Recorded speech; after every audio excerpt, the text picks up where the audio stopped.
За Хятадын үндэсний цөөхөн 12 дахь уламжлалт спортын наадам яг одоо явагдаж байна.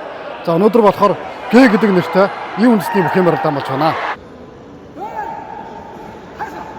За Г гэдэг үг бол ийм үндэсний хэлээр бөхсөн утгатай үг юм байна.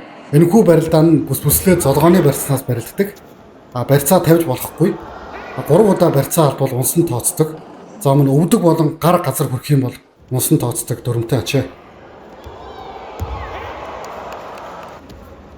За барилдаанд Өвөр Монголын багаас авраг Төмөрбаатарын цагаан зам барилдаж байна. За Хятадын үндэсний цөөнхийн шилжгүүд цугладаг 4 жил тутамд нэг удаа болдог энэхүү наадмын түүхэнд цагаан зам авраг Г бүхэн барилдаанаар 2 төрүүлж нэг үзүүлсэн өндөр амжилттай ажээ. Тэгээд ерөнхийдөө ямархуу байна одоо чөлөөт бүх ч юм уу дундад маягийн бүх ч юм уу эсвэл Өвөр Монголын зангаа төхийн үед ямархуу ялгаатай байна. Өөрөө өвн хэр байна тэр талаар. Өмнө бас нөхөд орж ирсэн болохоор бас мэдээд авчихсан.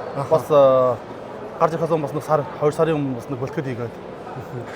Энэ одоо чөлөөт бүх Монгол өхрөө бодвол одоо барь тавьж болохгүй. Барь тавь таргуулав. 3 таргуулвал 4 таргуулвал дахиад алчихгүй. Тэгээ та хэдэн кил барилдаж чинь 87-аас дээш. Баярлалаа. За.